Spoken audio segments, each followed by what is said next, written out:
ভাবিয়ে কচ্চা মনি কচ্চাতে কিতা করছে, কিতা ফাটাইছে তে, হ্যাঁ জানা দরকার আছে। তোর কিন্তু বদনাম করে লাইব, বেড়িয়াইতের দোষ হন, বেড়িয়াইতের জীবন। তুমি খালি মুখ দিয়া কও, বাকিটা আমরা দিতে বুঝে যাবো তোমার বাইয়া আছে। তুমি ডরাইও না, কও ও তুষার থেকে কিতা করছে, কি বরফ টরফ। আচ্ছা কও না কুদ্দু। স্যার আমার সাথে নেপালে বসে যেসব ভিডিও আমাকে পাঠিয়েছে, যেসব নগ্ন জিনিস আমার কাছে আছে, সেগুলো আমি প্রকাশ করতে বাধ্য হব।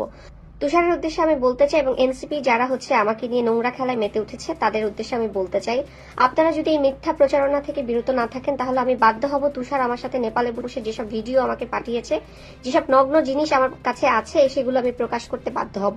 তখন কোথায় গিয়ে আপনারা প্রিটেন্ড করবেন আমি কিন্তু জানি না।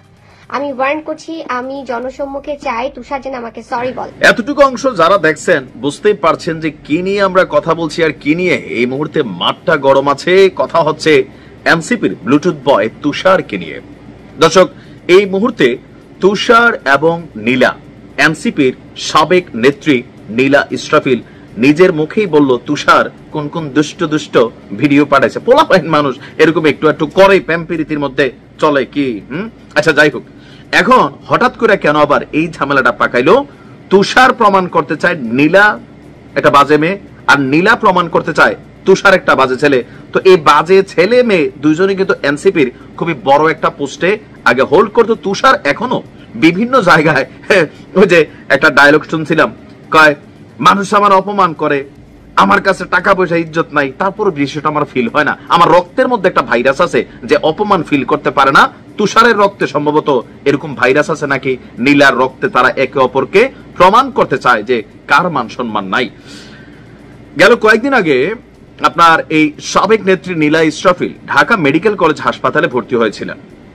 ওই সময় ওই ভর্তি থাকা অবস্থায় তার অনুমতি ছাড়াই ভর্তি ফরমে গার্জিয়ানের যে জায়গাটা, কোথাও বাবা লেখা থাকে, কোথাও স্বামী লেখা থাকে, তো স্বামীর নামের জায়গায় দলটির যুগ্ম আহ্বায়ক সারোয়ার তুষারের নাম লেখা হয়েছিল। এই ঘটনাকে জালিয়াতি এবং মানবাধিকার লঙ্ঘন বলে দাবি করেছেন এই নেত্রী। আর একটা ফরম তিনি আজকে প্রকাশ করছেন, যেটার ছবি আপনারাও দেখেছেন। তার বক্তব্য হচ্ছে যে আমি সম্পূর্ণ অজ্ঞান অবস্থায় ছিলাম, নিজের নাম পরিচয়, জীবনের সিদ্ধান্ত সবকিছুর উপর তখন আমার কোনো নিয়ন্ত্রণ ছিল না।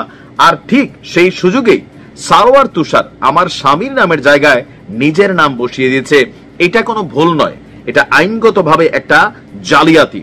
বাংলাদেশ দণ্ডবিধির 468, 471 ধারায় স্পষ্টভাবে বলা আছে, প্রমাণ হিসেবে ব্যবহারযোগ্য নথি মিথ্যা তথ্য দিয়ে তৈরি করা এবং তা ব্যবহার করা শাস্তিযোগ্য অপরাধ। এছাড়া বাংলাদেশ তথ্য এবং যোগাযোগ প্রযুক্তি আইনে অনুমতি ছাড়া কারো ব্যক্তিগত তথ্য পরিবর্তন করাও অপরাধ। আমার অনুমতি ছাড়া আমার পারিবারিক পরিচয় বিকৃত করা মানে শুধু আমার সামাজিক সম্মানকে আঘাত করা নয়, এটা আমার মানবাধিকার লঙ্ঘন। তারপর তিনি ডিক্লারেশন অফ হিউম্যান রাইটস এর ধারা 3, 5, 12 ও 22 অনুযায়ী তার মর্যাদা, গোপনীয়তা, আইনি নিরাপত্তার অধিকার ক্ষুণ্ণ হয়েছে দাবি করে তুষারের বিরুদ্ধে তিনি ব্যবস্থা নিতে চাচ্ছেন। এখন আসলে ঘটছে কি এই মুহূর্তে? এই সারোয়ার তুষার ছেলেটা দেখা প্রথম দিকে যেরকম মনে হয়েছে আর সর্বশেষ যেরকম মনে হচ্ছে, এই মনে হওয়া হয়ের মধ্যে আবার দুইটা টিম তৈরি হয়েছে। একদল বলছে তুষার কি এমনি এমনি উঠছে, তুষার কি তোমার এমনি এমনি ভিডিও পাঠাইছে। আরেক দল বলতেছে ছেলেটা খারাপ, সে এমনিই পাঠাইছে। আরেক দল বলতে আছে যে এক হাতে ভাই তালি বাজা নাই, হাত দুইটাই কিন্তু তালি বাজাইতে কাজে লাগছে। এখন যখন হিসাবে বনে না, তখন ওই যে আইনের মারপ্যাচ এগুলাকে সামনে নিয়ে আসা হয়। বাংলাদেশে একটা জিনিস আছে, আমরা বরাবরই একটা জিনিস নিয়ে লড়াই করছি, পুরুষের অধিকার। কোন পুরুষের অধিকার? দেখেন ভাই, যখন প্রেম ভালোবাসা হয়, একটা ছেলে মেয়ের মধ্যে বহুত কিছু ঘটে, এটা এই দেশে এখন খুবই কমন একটা ইস্যু।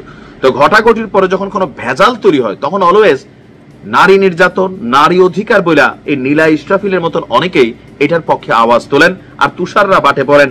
তবে তুষারেরও একটু সাবধান থাকা উচিত ছিল। এমন একটা দলের এমন একটা পোস্ট তিনি হোল্ড করেন যে তাকে বহুত হিসাব নিকেশ করা, চলাফেরা করা দরকার ছিল। এই ঘটনায় ওই যে রক্তের মধ্যে মান সম্মান কোনটা, এটা আইডেন্টিফাই করার মতন যে একটা জিনিস থাকে, সেটা সম্ভবত নাই, যার কারণে কেউই বুঝতেছে না এই খেলাতে কার আসলে মান সম্মান যাচ্ছে। আমরা দেখতে চাই, কি দেখতে চাই তাও জানি না। তবে এই দেশের জাতি অপেক্ষায় আছে তুষারের সেই ভিডিও দেখার অপেক্ষা, আমার ধারণা আর কি। কারণ জাতি বড় বিনোদন চায়, দেশে তো বিনোদনের অভাব নাই। ভালো থাকুন।